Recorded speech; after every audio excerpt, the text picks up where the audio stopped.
Hello, everyone. This is Linda's dad. My name is Michael Hodges, and I'm the community father. And Linda will be here in a minute. She's taking care of the pets.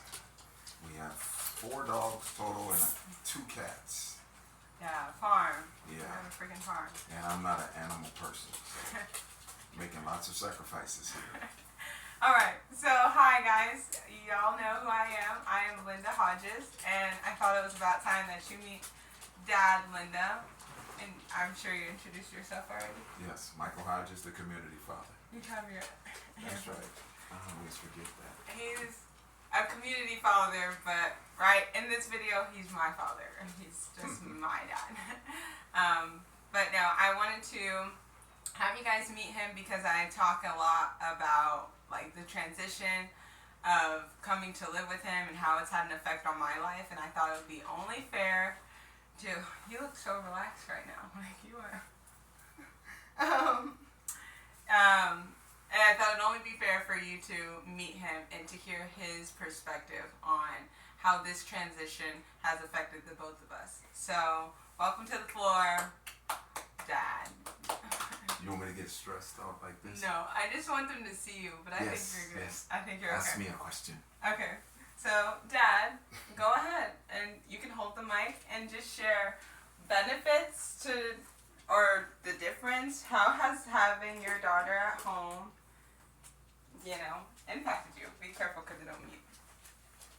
How has having you at home benefited? Mm-hmm. Okay, well, we're still in the process. I'm still in the process of understanding why all of this even took place. All I know is that when you initially came back home from your life of independence and working high-end restaurants and being with your fiance and things like that. He was not my fiance. Okay. But you came back home and, I've always wanted to kind of give you the support that I felt like you didn't have after your mom and I divorced. I kind of felt, I guess I was felt a little bit guilty that you were kind of left out on a limb, and so I was glad that my new wife and I had a home that you could come to. So in that way, I was kind of happy that we were able to put you up. And then, it wasn't long before we noticed that you needed a car.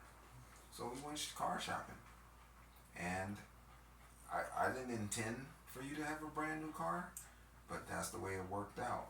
And because you had such a great job at the time, I didn't see a big problem putting a sizable down payment on the car. Thinking in my mind, I'm gonna get my money back. But then a couple of days later, you told me you were quitting the job, and all of a sudden I could feel the anxiety hitting me. But shortly after that, it was just put on my heart by God, to just take care of you, and relax. Take care of your daughter and relax. And it's a shame that I had to be told that as your father. But if you know anything about my background, that was not something that was afforded me. Mm-hmm. I left home when I was 17, and I went to fast food university and all of the above. McDonald's University.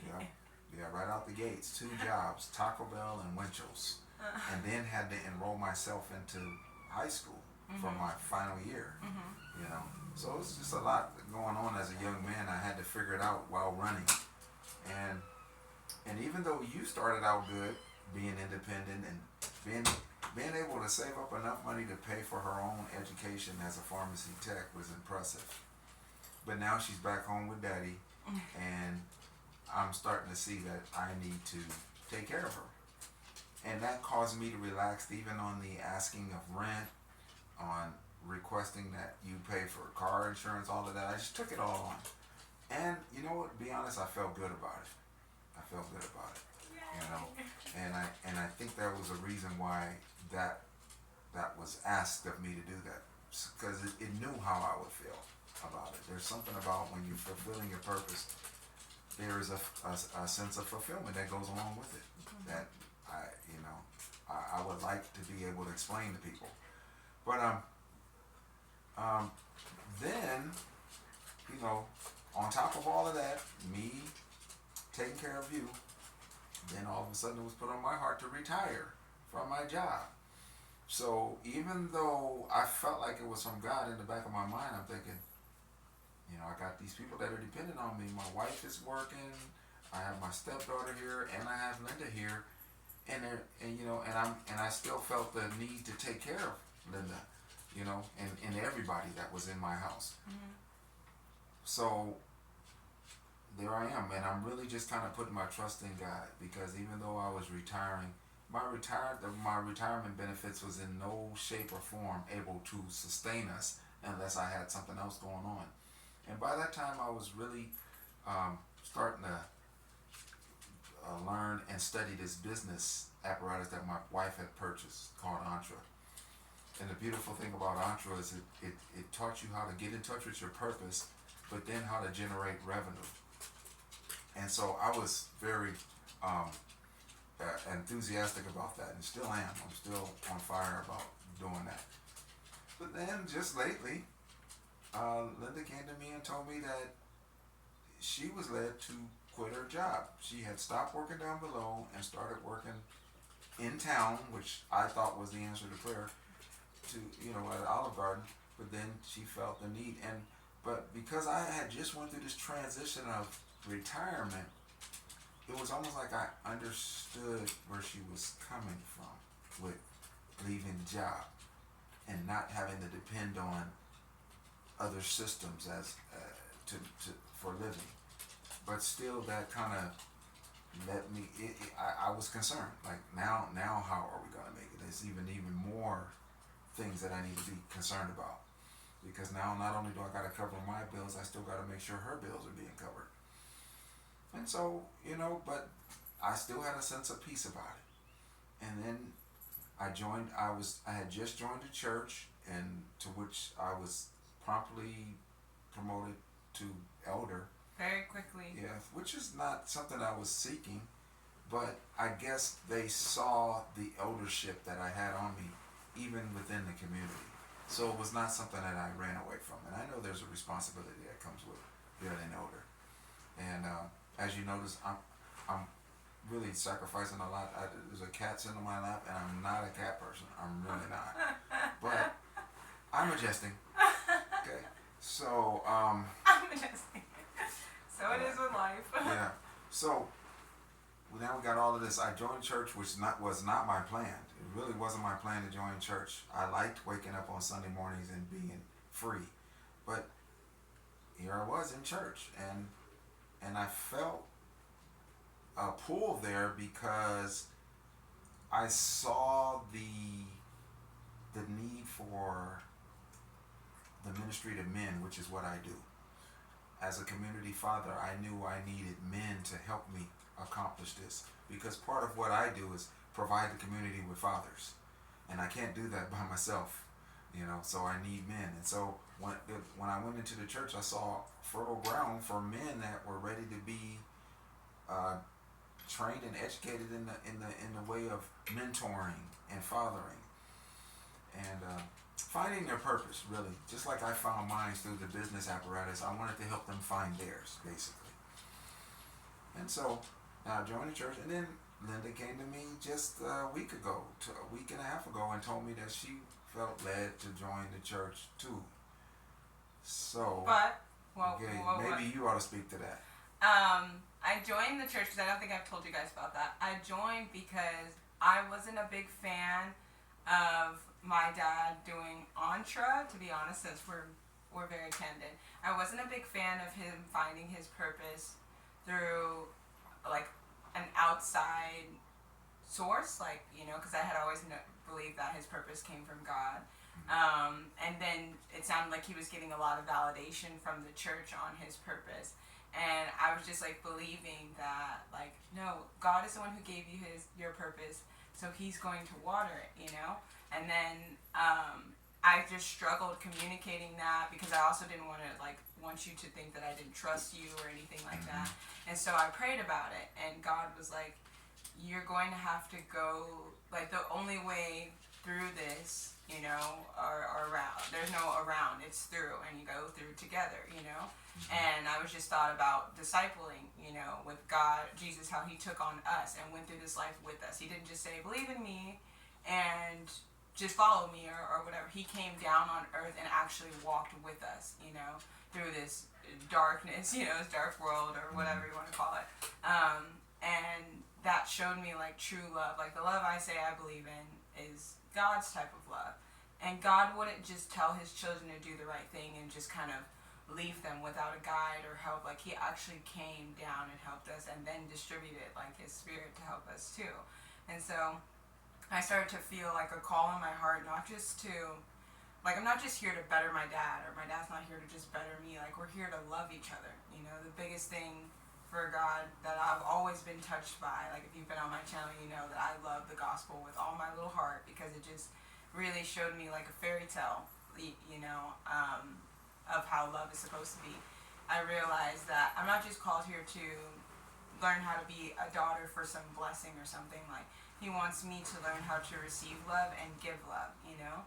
And so sometimes love, like, and especially when it's God's will for your life, I knew me and my dad being together was God's will for my life, then I would have to love him where he was at and just walk with him and trust that God was going to put change, you know, or invoke change at God's pace. It's not for me to worry about or for me to call out all the time, like, you need to change, you need to change. It's just be there with them while the change is taking place in both of you, you know? And so now me and him, I feel like, are learning so much because, to be honest, I was just like, you shouldn't be an elder, like, at first before I was going to the church, but now, like, God has shown me scriptures led me to just read what God says an elder is, you know? And just a responsibility. And to be honest, I didn't know the responsibility of an elder, like, from God's point of view. Like, cool, people on earth can give you whatever title they want, but you find out what that title means to God, and you're like, whoa, you know? And one thing I know my dad says, he always has felt like he was a leader in the community, period, because he came from the school system.